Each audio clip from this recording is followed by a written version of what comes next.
وہ صحابی جن کی بڑے بڑے صحابہ کرام عزت کرتے تھے، ان کے ہاتھ چومتے، وہ صحابی جنہیں نبی کریم صلی اللہ علیہ وسلم نے فرمایا تم ایسا کون سا عمل کرتے ہو، تم چلتے زمین پر ہو، تمہارے قدموں کی آہٹ معراج کے موقع پر میں نے جنت میں سنی، وہ صحابی جن کے بارے میں رسول اللہ صلی اللہ علیہ وسلم نے فرمایا یہ ایک اچھا آدمی ہے، یہ نوجوان صحابی رسول حضرت بلال ابن رباح تھے۔ حضرت بلال رضی اللہ عنہ حبشی نسل سے تعلق رکھتے تھے۔ آپ رضی اللہ عنہ پیدائشی غلام تھے۔ آپ کے آقا کا نام امیہ بن خلف تھا جو آپ پر ظلم و ستم کے پہاڑ توڑتا۔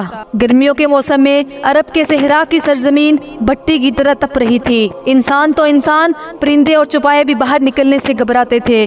اس عالم میں شہر سے باہر حضرت بلال رضی اللہ عنہ کو زنجیروں میں جکڑا ہوا تھا۔ اسے جلتی ہوئی ریت پر چت لٹایا گیا تھا۔ اس کے سینے پر 2 بھاری پتھر رکھے ہوئے تھے۔ اس کا ظالم آقا کوڑا لیے اس کے سر پر کھڑا تھا۔ جسم پتھروں کے بوجھ تلے دبا ہوا تھا۔ بدن کی کھال ریت کی گرمی سے جل رہی تھی۔ زنجیروں کی وجہ سے حرکت تک کرنا ممکن نہیں تھا۔ تھوڑی تھوڑی دیر بعد جسم پر کوڑے بھی برسائے جاتے تھے، لیکن وہ اس پر نہ چیختا، نہ چلاتا، نہ گلا و فریاد کرتا۔ اس کی زبان پر ایک ہی کلمہ مسلسل جاری تھا، احد احد، یعنی اللہ ایک ہے، اللہ ایک ہے۔ اس کے ظالم آقا کو اسی کلمے سے چڑ تھی۔ وہ بتوں کا پجاری تھا، کئی خداؤں کا ماننے والا تھا۔ وہ کیوں کر برداشت کر سکتا تھا اس کا غلام سارے بتوں کو چھوڑ کر صرف ایک خدا پر ایمان لے آئے؟ لیکن حضرت بلال شرک سے بیزار ہو چکے تھے۔ اس نے جب سے حضرت محمد صلی اللہ علیہ وسلم کا پیغام سنا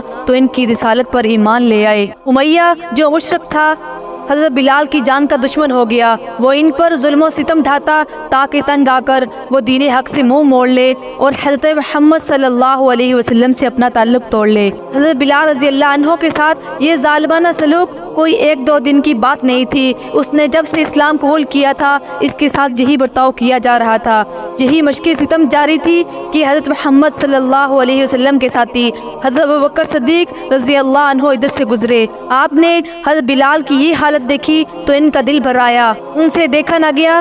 انہوں نے کافر کو منہ مانگی رقم دے کر ان کو خرید لیا اور آزاد کر دیا۔ حضرت بلال رضی اللہ عنہ غلامی سے نجات پاتے ہی حضرت محمد صلی اللہ علیہ وسلم کی خدمت میں حاضر ہوئے، اپنی باقی زندگی اسلام کے لیے وقف کر دی۔ حضرت بلال رضی اللہ عنہ کو آپ صلی اللہ علیہ وسلم نے بڑی عزت بخشی، انہیں ذاتی خادم اور معاون مقرر فرمایا۔ یہ وہ عظیم سعادت ہے جو قدرت نے حضرت بلال رضی اللہ عنہ کے لیے وقف کر رکھی تھی۔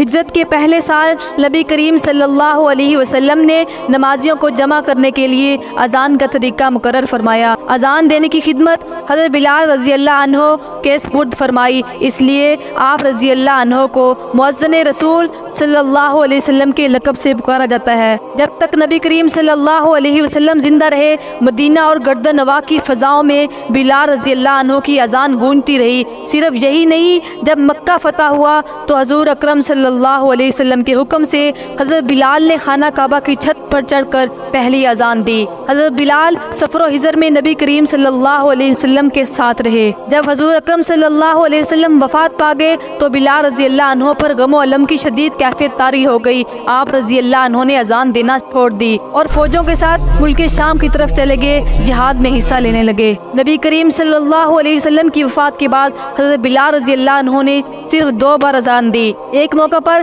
حضرت بلال رضی اللہ عنہ روضہ رسول کی زیارت کے لیے ملک شام سے آئے تو حضرت حسن اور حضرت حسین نے اذان کی فرمائش کی تو نبی صلی اللہ علیہ وسلم کے پیارے نواسوں کی بات نہ ٹال سکے، اذان کے لیے کھڑے ہو گئے۔ مسجد نبوی صلی اللہ علیہ وسلم میں بلال کی صدائے تکبیر بلند ہوئی تو مدینے کی فضاؤں میں درد و الم کی ایک لہر دوڑ گئی، جس نے سنا بے اختیار مسجد کی طرف کھینچا چلایا۔ مدینہ میں ایک بار پھر نبوت کا سمام پیدا ہو گیا۔ دوسری مرتبہ جب عمر فاروق رضی اللہ عنہ نے 10 روز بیت المقدس میں قیام کیا، ایک دن نماز کے وقت بلال رضی اللہ عنہ سے درخواست کی آج اذان دو۔ بلال رضی اللہ عنہ نے کہا امیر المومنین، میں عزم کر چکا تھا کہ رسول اللہ صلی اللہ علیہ وسلم کے بعد کسی کے لیے اذان نہ دوں گا، میں صرف اور صرف آج آپ ہی کا حکم مانوں گا، اللہ کے لیے آئندہ کوئی مجھ سے یہ فرمائش نہ کرے۔ اذان دینی شروع کی۔